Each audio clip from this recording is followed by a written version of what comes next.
It's a time! Package from China time. The arcade edition.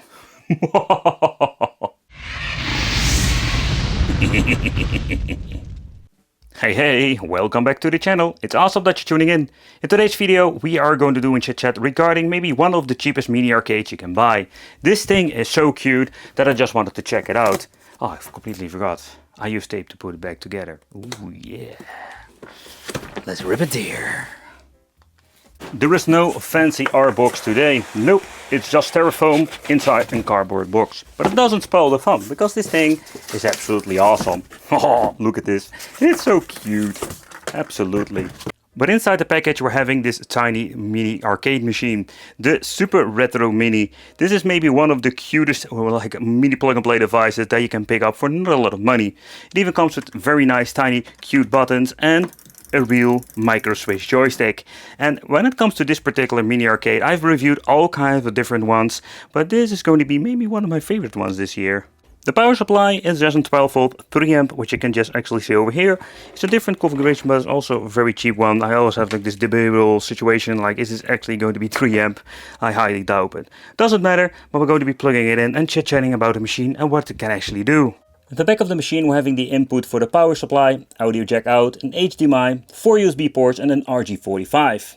But what is kind of weird that we don't even have any options when it comes to the internet function. There's no update whatsoever. What we do have an option for, and that is maybe one of the coolest ones, over here we're having a compartment, and this compartment have the option to make this thing fully portable.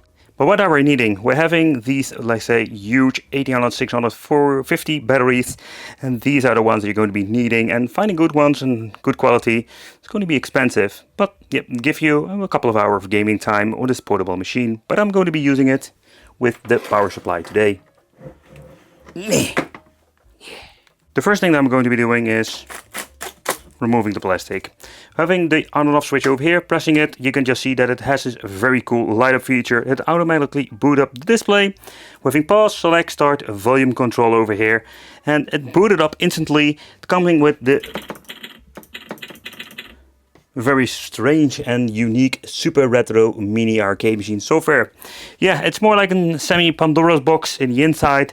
I understand there is also like a Pi 4 version, but that one is super expensive, or quite expensive compared with this particular blue version. The construction at most is made of plastic, so you can just see that no metal has been implemented in this. And upgradability, you can just actually forget it, because there was no way of upgrading this device. But let's do a quick software update, or at least like a software like overview, and let's see if this thing is any good. But okay, the next up, let's talk about the display itself. The display is a widescreen display, an IPS, and it looks amazing. But there is a way to change the aspect ratio. I can already tell you that I figured out how to do that. It's not a really convenient way, but the display is very bright and very colorful. The thing that we need to do is remove the front plastic. There are two big parkers in here.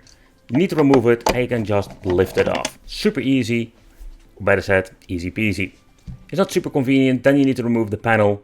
And here we can find the buttons to basically navigate through the menu. And with the menu, I mean of course the menu of the LCD display itself. Here we can change out the aspect ratio from 60:9 by 4:3. Something I wish they did with the software, but not a problem. We can do it with the LCD display.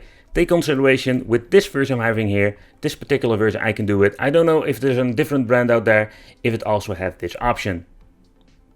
Okay, so that fixes the aspect ratio, but there was another thing some people really hate, and this is the filter option. So nowadays, with these devices, we're going to get like a filter over it that doesn't look that pixelated. So if you don't like it, you want to have the original one, you need to go to the software, pressing the tiny button at the back, like with a Pandora's box, go to the system menu, and here we can change out quality optimization, turn it off, and it will look exactly like it was back in the day. We don't have any scanline option, but here you can see that it looks way better. Personally, I prefer it have this way, because come on man, this looks like awesome. Like having the 4:3 aspect ratio in combination with no freaking ugly filter. But okay, the software itself, how is it with this? So it looks very similar to the Pandora's box, and I can tell you it is. So when I'm looking at the specifications, but especially when I'm looking at, let's say, the way they made this, it is exactly the same stuff like the new latest Pandora's boxes. One choppy menu, and we're going to get a lot of double games, a lot of hack games, There are some 8-bit and 60-bit stuff on here, but it is very limited, and you can see like oh boy, like even the titles go out of the line. It looks really ugly. We do have a search option pressing the B. With B, you're going to get the extra option search through the games. It's very convenient, especially when you're having one big gigantic pile of a shit list. So, in my opinion, I really hate this menu, because especially when you're going to slap up a lot of games on it, it's very hard to search them. Oh, this sounds really slow. I want to say it's going to be super bad emulation, but you can just hear it doesn't run on the correct speed. Otherwise, or sound effects seem to be working fine. And this is simply to do because they are running on the wrong overall emulator. Wow. One other thing is like these tiny speakers are very loud, but also when it comes to the high pitch sound, it sounds really good.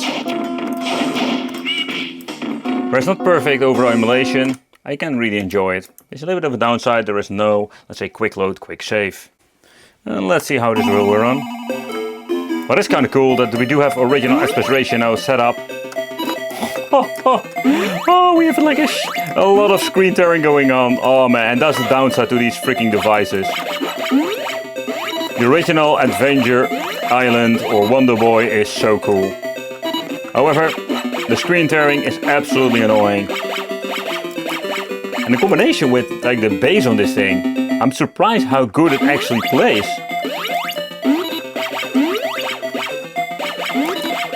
Oh yeah, let's go.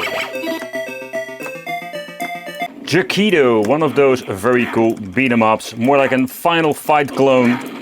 The downside is that they disabled the freaking audio or didn't implement them in this game. So you have this like soulless game without any music soundtracks. But the overall emulation seems to be quite good when it comes to playing some old school games for PlayStation 1. So they managed to get that right when it comes to this mini arcade.